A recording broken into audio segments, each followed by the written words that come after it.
வீட்ட விட்டு வெளியேறின பொண்ணு திடீர்னு கர்ப்பம் ஆயிட்டா. மனசு தாங்கல. கதற பாக்யராஜ். சமீபத்திய பேட்டி ஒண்ணுல தன்னோட பொண்ணோட காதல தன்னால ஜீரணிக்க முடியாது அப்படின்னு சொன்னதோட மட்டும் இல்லாம, வீட்ட விட்டு போன பொண்ணு கர்ப்பமா இருக்கிறத தெரிஞ்சுக்கிட்ட பாக்யராஜ் என்ன பண்ணாரு அப்படிங்கிறத பத்தி தான் இப்போ நம்ம பார்க்க போறோம். தமிழ் சினிமாவுல விரல் விட்டு எண்ணக்கூடிய இயக்குனர்கள்ல முக்கியமான இயக்குனரா இருக்கிறவர் தான் நடிகர் அப்புறம் இயக்குனர் பாக்யராஜ். இவரோட படங்கள்ல காமெடி, எமோஷன், காதல் அப்படின்னு எல்லாமே பக்கா காம்பினேஷன்ல கலந்து உருவாகிறதால தான் இவர் எடுக்கக்கூடிய ஒவ்வொரு படங்களும் வெள்ளி விழா கண்டு சிறந்த இயக்குனரா இவர் திகழ்ந்தாரு.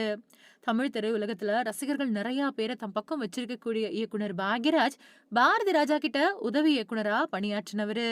அது மட்டும் இல்லாம, பாரதி ராஜா இயக்குன சிவப்பு ரோஜாக்கள், புதிய வார்ப்புகள் மாதிரியான படங்களுக்கு கதைய எழுதினதோட மட்டும் இல்லாம, சுவரில்லாத சித்திரங்கள் அப்படிங்கிற திரைப்படத்தின் மூலமா இயக்குனரா அறிமுகமானாரு பாக்யராஜ். இவரோட முதல் படமே நெறைய பேரோட கவனத்தை ஈர்த்ததோட மட்டும் இல்லாம, அடுத்தடுத்த படங்கள் இயக்கக்கூடிய வாய்ப்பையும் வாங்கி குடுத்தது.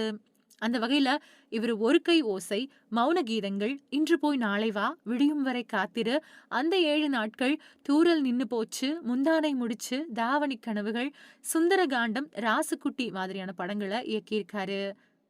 இவர் இயக்குன இந்த படம் முழுக்கவே A centre, B centre, C centre அப்படின்னு எல்லா சென்டர்லயும் அமைஞ்சிட்டது. அப்புறமா இவர் இந்த சென்டர்கள்ல அதிக அளவு ரசிகர்கள உருவாக்கிக்கிட்டாரு.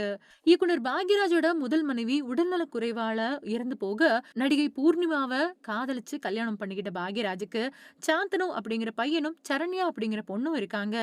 இவங்களோட பையன் 1, 2 படத்துல சினிமாவுல நடிச்சிருக்கிறது நமக்கு நல்லாவே தெரியும். அது மட்டும் இல்லாம இவரோட பொண்ணு சரண்யாவும் பாரிஜாதம் அப்படிங்கிற ஒரே ஒரு படத்துல மட்டும் நடிச்சிருக்காங்க. இந்த நிலையில சமீபத்திய பேட்டியில பேசின சரண்யா பாக்யராஜ் தனக்கு ஆண் குழந்தை இருக்கிறதா சொன்னதோட அவங்களோட கணவர் யாரு அப்படிங்கிற விவரத்த சொல்லவே இல்ல. அதே சமயம் அவங்களோட கணவர் அவங்கள ஏமாத்திட்டாரு அப்படிங்கிற மாதிரியான விஷயங்கள் இணையத்துல லீக் ஆச்சு. அது மட்டும் இல்லாம சரண்யா பாக்யராஜ் 3 தடவ இந்த உலகத்த விட்டு போகறதுக்கு முயற்சி செஞ்சதாவும் பரபரப்பான செய்திகள் வெளிவந்துச்சு.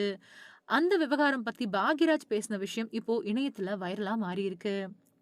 பாக்யராஜ் பேசும்போது தன்னோட பொண்ணோட காதல தன்னால ஏத்துக்க முடியல அப்படின்னும், ஜாதி, மதம், பணம் இது எல்லாத்தையும் கடந்து வேற ஒரு காரணமும் அதுல இருந்துச்சு அப்படின்னு சொல்லியிருக்காரு. இந்த சூழல்ல பொண்ணு எங்கள விட்டு போனதால நாங்க கோபத்துல அப்படியே இருந்துட்டோம். ஆனா அவ கர்ப்பமாயிட்டா அப்படின்னு சொன்னதும் என்னால தாங்கிக்க முடியல. அதுக்கப்புறமா என்னோட மனைவி பூர்ணிமா அவளுக்கு பையன் பிறந்திருக்கான் அப்படின்னு சொன்ன உடனே நான் ஹாஸ்பிட்டல் போய் பார்த்தேன்.